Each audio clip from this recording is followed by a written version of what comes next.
Beralih ke sorotan lain, saudara, dua terdakwa penyiraman air keras kepada penyidik KPK Novel Baswedan dituntut hukuman 1 tahun penjara. Tuntutan itu disampaikan oleh jaksa kepada terdakwa Roni Bugis dan Rahmat Kadir Mahulete dalam sidang yang disiarkan langsung melalui akun YouTube Pengadilan Negeri Jakarta Utara.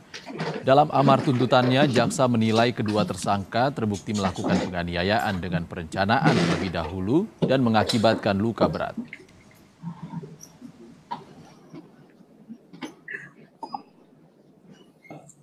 Menjatuhkan pidana terhadap terdakwa Roni Bugis selama 1 tahun dengan perintah supaya terdakwa tetap ditahan. 2. Menjatuhkan pidana terhadap terdakwa Rahmat Kadir Mahulete selama 1 tahun dengan perintah supaya terdakwa tetap ditahan. Sementara itu, Novel Baswedan, korban yang salah satu matanya kini cacat akibat disiram air keras, menganggap persidangan kasusnya ini sebagai lelucon besar. Sejak awal, Novel mengaku tidak percaya dengan proses persidangan dua orang pelaku penyerangan dirinya. Menurutnya, peran jaksa yang seharusnya berpihak pada dirinya sebagai korban tidak terlihat selama proses persidangan. Memang begini, sejak awal saya sudah memberikan tanggapan ke media bahwa saya tidak percaya dengan proses persidangan ini. Justru sekarang ini membuat hal itu semakin jelas. Terlepas dari itu semua, saya bingung lagi mau komentari apa. Cuman yang saya ingin katakan bahwa ini seperti lelucon besar yang dipertontonkan. Kalau dibilang kecewa, sejak awal saya memang ragu. Jadi saya sudah prediksi. Bahkan saya menyampaikan itu di beberapa penyampaian ke media, bahkan di media sosial saya sampaikan itu. Tentunya apabila kita melihat sistem peradilan pidana di negara kita, semua hak-hak dari korban itu diwakili oleh penuntut, jaksa penuntut. Dan jaksa penuntut tidak sedang memerankan berpihak kepada hak saya sebagai korban. Setelah menjalani persidangan, akhirnya otak pelaku penyiraman air keras yang diduga karena rebutan lahan parkir terdakwa divonis 8 tahun kurungan penjara oleh hakim. Vonis ini ditolak oleh terdakwa dan kuasa hukumnya dengan menyatakan banding. Peristiwa penyiraman air keras terhadap korban bernama Muhammad Rifai yang terekam kamera pengintai atau CCTV pada 30 Desember 2018 lalu di halaman ruko Jalan Siaran Sako membuat korban mengalami luka parah pada bagian wajah dan nyaris mengalami kebutaan. Terdakwa Ahmad Irawan alias Iwan Brek ini menjalani persidangan di Pengadilan Negeri Kelas 1A Palembang dengan agenda pembacaan vonis majelis hakim setelah mendapat keterangan dan pengakuan dari kedua eksekutor. Dalam persidangan ini, hakim memutuskan menjatuhkan vonis 8 tahun kurungan penjara terhadap terdakwa. Mendengar putusan majelis hakim, keluarga korban menyambut gembira atas keputusan ini. Sementara itu, kuasa hukum korban sangat menyayangkan kuasa hukum terdakwa tidak menerima keputusan yang juga berencana menggugat hakim persidangan. Hukuman 8 tahun penjara. Jadi pertimbangan hakim tadi adalah melihat putusan dari terdakwa sebelumnya yaitu Medi dan Oom yang sudah dihukum dan sudah inkrah sebelumnya.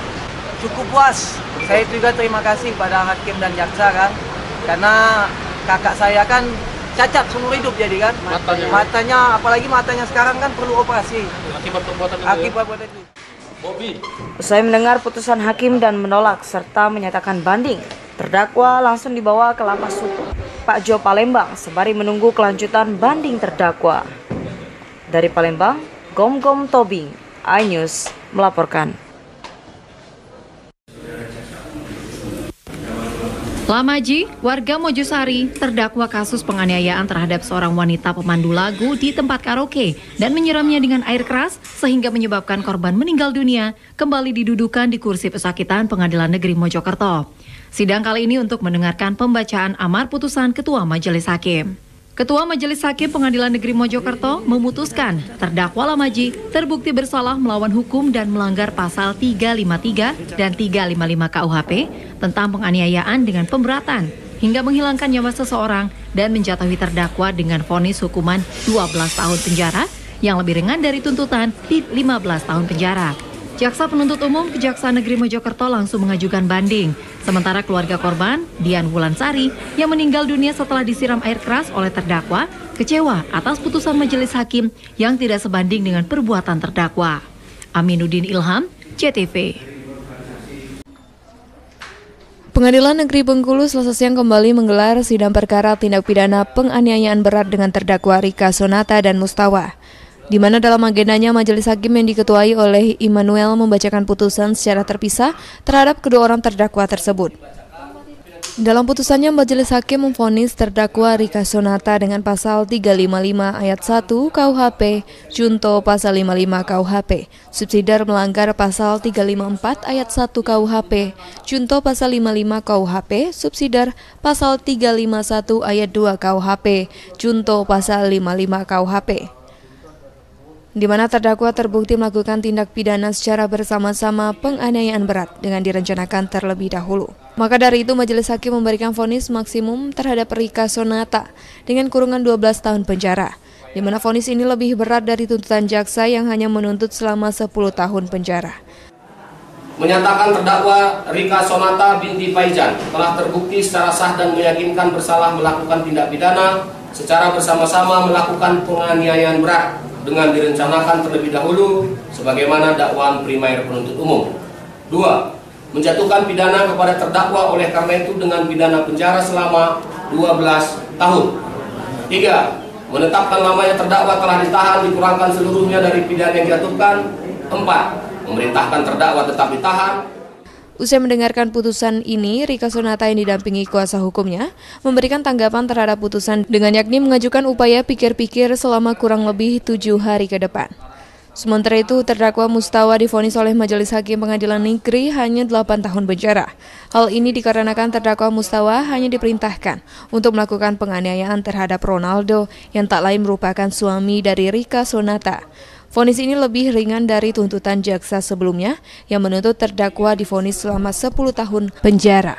Telah terbukti secara sah dan meyakinkan bersalah melakukan tindak pidana secara bersama-sama melakukan penganiayaan berat dengan direncanakan terlebih dahulu sebagaimana dakwaan primer penuntut umum. 2. Menjatuhkan pidana kepada terdakwa oleh karena itu dengan pidana penjara selama 8 tahun. Aris Black, BETV melaporkan.